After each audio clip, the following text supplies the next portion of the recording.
What would you do if you knew you couldn't fail?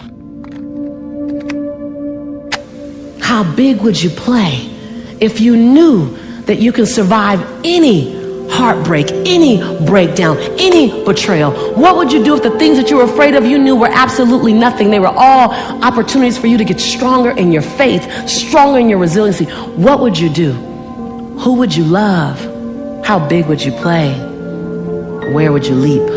And the bigger question is, how would the world benefit differently?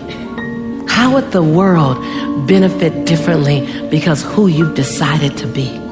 How would the world be a better place to live because fear didn't have you standing on the edge? What would you do if you were told that you get to do it afraid? That you don't have to wait for the fear to leave? That when you get in action, the fear has to dissipate into the nothingness that it always was? What would you do? How would life be different? How would the world be a better place to live? I came to challenge you to play in the biggest field you've ever played in.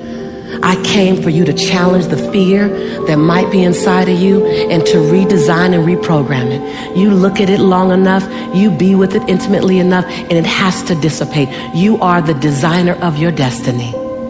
You are the author of your autobiography. You write the story of your life. No one can write your financial story. No one can write your spiritual story. No one can write your emotional story but you. The pen has always been in your hand. The pen has always been in your hand. I say write a story that's going to be damn good to read. And when you do that, you will have to reprogram the fibers of your being. You will have to become someone you've never been before. You want to go somewhere you've never gone? You got to do something you've never done. You got to say something you've never said. You got to go to a place in you that you've never even been. You get to redesign. You are your Michelangelo. You are your greatest sculpture. And you get to recarve and you get to up-level as much as you need. You're not sentenced to this life this way. You chose it. Newsflash. You get to design it any way you choose. You're not sentenced to your future. You have an opportunity to your future. What do you want and how do you want it? And if it doesn't make you a little afraid, then you ain't playing big enough. Your knees are supposed to knock a little bit. Your teeth are supposed to chatter a little bit. There's supposed to be at least 2 butterflies in your stomach. At least. Because if not, you're playing inside your comfort zone. And we mistake the fact that we're supposed to be comfortable 24/7. Well, let me tell you something. Comfortable is equivalent to complacent. I'll choose inconvenience every day, any day, to make a difference on the planet. I don't mind being mildly to moderately to significantly inconvenienced to leave my fingerprint on this planet. So I just came to talk to the game changers and to the change agents who are willing to confront any part of you that's not speaking to your madly, wildly, amazing future.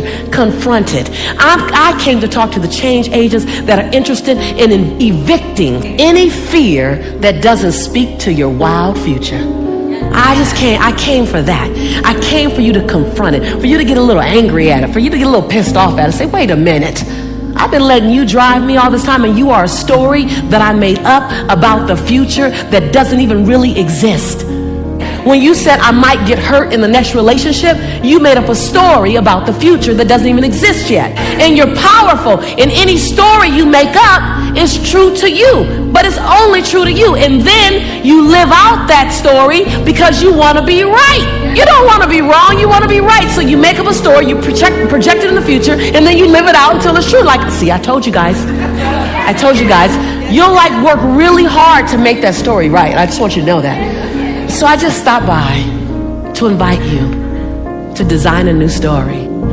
I stopped by to remind you that the pen has always been in your hand, that no one else can write your story but you.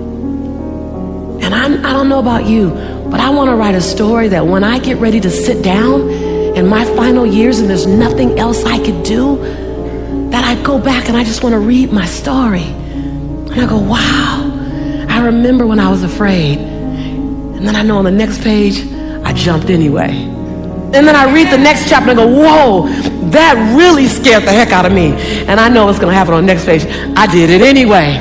God, I want to write a story full of leaping and running and jumping and serving and playing full out and falling and skinning my knees and scraping my face and hurting my heart. Because if that's the only way I can hurt and fall and scrape is to play full out, then I'll take the hurt. Because what I'm really afraid of and what you're really afraid of is getting to the end of your day, to the end of your life, and having something left to give.